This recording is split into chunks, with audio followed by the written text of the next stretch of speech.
What's up, you guys? Today I want to talk about the ever controversial Nintendo Switch 2 Welcome Tour and how I think there's a chance we could realistically see a physical edition of that game. Now, if you don't already know what Welcome Tour is, it was what should have been a free packing game for the Nintendo Switch 2, much like Astro's Playroom on the PS5. But it wasn't a packing game, and Nintendo did decide to charge $10 for it. Now, a lot of people online have said, oh, Nintendo's so greedy for doing this, so greedy for doing this. Sony gave it away for free. And Astro's Playroom is just such a better game than Welcome Tour, which I agree. I do agree that Playroom is a way better game than Welcome Tour. But I do still like Welcome Tour, and just because Sony gave it away for free does not mean Nintendo has to do it. Of course, I would like it for free. Of course, I would like it for cheaper. But it's a $10 game, and in a way, I respect Nintendo for it. It was in the top 5 best-selling games when the Nintendo Switch 2 launched. So, every 3 months, every quarter, Nintendo, they release their investor report. And I believe we're going to see Welcome Tour in the $1 million seller. They usually include a list of all the Nintendo Switch games. They started this at the Nintendo Switch era of all the games that have sold 1 million units plus. I think they have like 70 first party games on there. And I do think that Welcome Tour is going to be there. So say what you want, but the difference is what? $10 million versus $0. And they took the 10 million. So, yeah, that sucks for us consumers that it wasn't packing free, but I mean, $10 million on the table. Would you leave? Let me know in the comments. Would you leave $10 million on the table? I kind of feel like you wouldn't. So I respect them in a way. I didn't pick it up right when it came out, but it's a first party launch title for Nintendo Switch 2. Like it or not, it's first party Nintendo. And a little bit before Donkey Kong came out, around the same time I bought Fast Fusion, because I picked up Costco gift cards, so I got Welcome Tour for $9 technically, and I was interested. It finally caved to me. I wasn't gonna get it right away. I was like, who needs this? I understand what the Switch 2 is. I don't need this interactive manual for the game, but I don't know. The curiosity got the best of me. I was like, whatever. I want to try it out, and you know what? It's actually pretty good. And I would compare it to an Xbox Live Arcade game, and that's where this whole discussion comes up.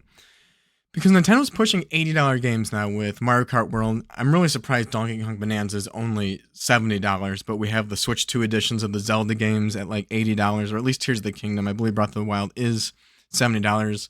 Kirby Forgotten Land Switch 2 edition, $80. Mario Party Jamboree, $80. I'm sure we're going to see other $80 games coming down the line. And so they release Welcome Tour at $10. So I'm sure tons of people bought Mario Kart World for, pack in $50 or maybe $80, but then also Welcome Tour for $10. And at that $10 price point, that really starts when the ceiling is $80 and then we have the floor at $10 at least. And it really makes that $10 game feel like comparable to an Xbox Live Arcade game. And so instead of comparing this to Astro's Playroom just because it's a launch title, should be a pack-in game that teaches you about the console, I think if you compare this to an Xbox Live Arcade game, especially early Xbox 360 arcade game, I remember my first game was Joust. Maybe that was $5 back in the day. Welcome Tour has a surprising amount of content. I mean, yeah, the tech manual stuff that doesn't really feel like a game. You can learn about the Switch and do quizzes. And if you're watching this video, if you're watching a video game channel on YouTube, you probably already know what refresh rates are, 4K, VRR, and all that stuff. But I think they do a really good job explaining it. And I'm I really want my wife to play this game. I mean, right now is not a good time to be wasting time playing something like this. We have very limited time right now. We'd much rather just watch TV shows or a movie than me just have her play Welcome Tour. She's not going to be in that either. But if she did play Welcome Tour, I think I don't think she knows the difference between 30 frames per second and 60 frames per second. And I think that Welcome Tour really helped educate that, especially when my kids grow up. When I'm going to start out with Switch 1, maybe when they do Switch 2, I'm like, hey, you should try Welcome Tour, and they'll teach you a little bit of the differences between it. I think I can explain to them what a frame rate is and 30 to 60 frame rate, but I think it does a really good job teaching that. So, say what you want about that, but it's a nice little educational tool for certain people. Minigame wise, I'm a big fan of minigames, and the game's packed with minigames. I'm pretty surprised. There's one of the original Super Mario Brothers World 1 and showing off 4K, how like the whole level can fit on the screen. I think that's really cool and neat. I mean, that's something you only do once, and most of these mini games are something you only do like one time. But I was playing one. It was kind of like Twister, and showing off how the touchscreen can sense 10 different inputs at once, and so it's like there's medals. So it's like, oh, okay, you can get one medal if you can get 6 fingers on without lifting one, or you get 2 medals if you do 9 fingers. But there was a secret medal to do all 10, and so I'm like, wow, all these mini games I played, they might all have that secret medal. Every mini game might actually have 3 medals instead of 2. And I have to go back and try some, and some of them were kind of hard, like this mouse one where you have to use the mouse cursor and get to the end of the maze, but don't touch the walls. If you know that like old classic horror, uh, that horror website back in the day, like early 2000s, and then you get to like level 3 and you have to get like really close and get really into it, and then it jump scares you. It's really like that. And I was having a hard time getting that second medal, but now I'm like, oh my god, there might be a third medal. And I was really struggling just to do the first one. Of course, I was doing it on the couch and not like at the desk, so maybe if I do it at a desk and use mouse mode, I'll have a better chance at it. But I'm having kind of fun with it. I'm talking about it right now. Some of these mini games that I think are fun. Some of the demos are cool. It shows a demo of how like the controller doesn't have a speaker in it, but it can still make noise and does it with vibration. And even I didn't know that. And I think that was really cool. That taught me that. It was a cool little demo. It's not super replayable or anything like that. But for $10, $9 with the Costco gift card, I think it's really cool. And then, it makes you think, should this game be preserved? It's first party Nintendo launch title for the Switch 2. Like, should this be preserved? And it's a digital only game.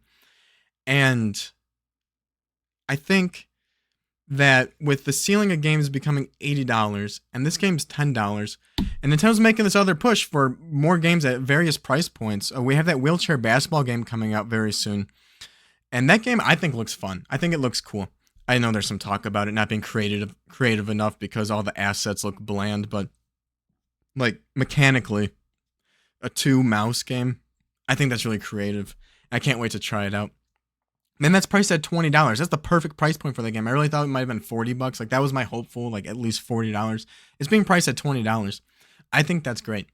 So, yeah, games are going up to $80. But if that means we're getting more $10, $20 games in that range, I think that's great.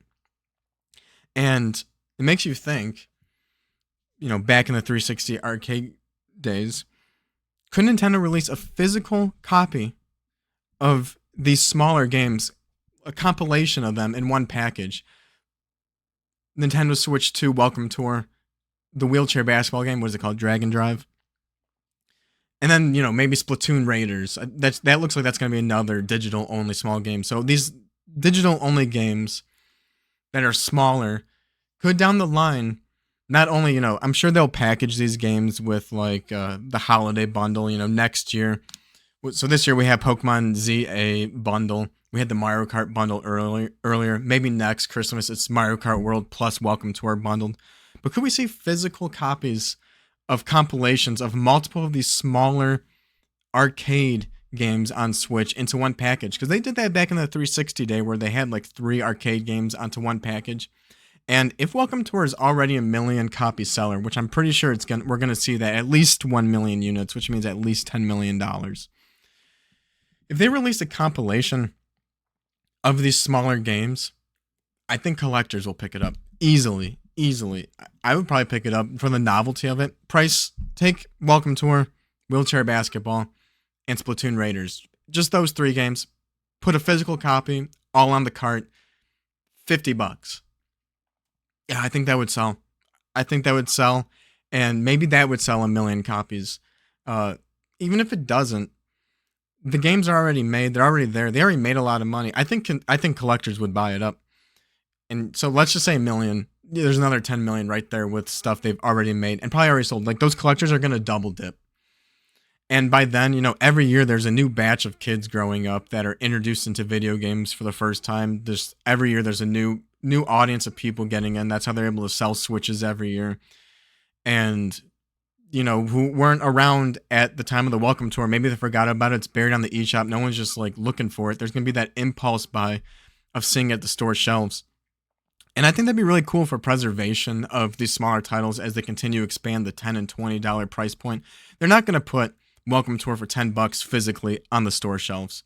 They're not going to put Drag Drive, if that's what it's called, whatever, Wheelchair Basketball for $20 on store shelves. It's probably not worth it, especially as we hear about the price of the cart. But Nintendo's been very good about putting the entire game on the cartridge. Huge disappointment with Zelda Breath of the Wild Switch 2 edition for not including the DLC. That's criminal. But besides that misstep, they've been very good about it.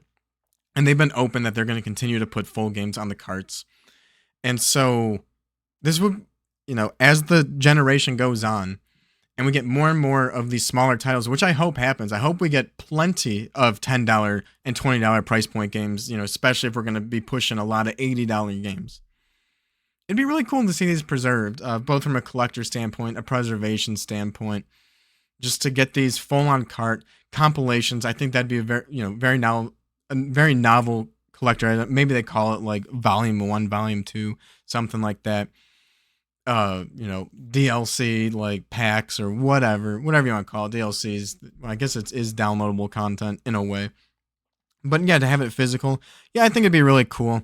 What do you guys think down in the comments? Is this something that you would hope Nintendo would do for preservation or collector purposes? Is it something you think they will do? Yeah, let me know in the comments. If you made it this far in the video, like, subscribe, and see you in the next one. Thanks.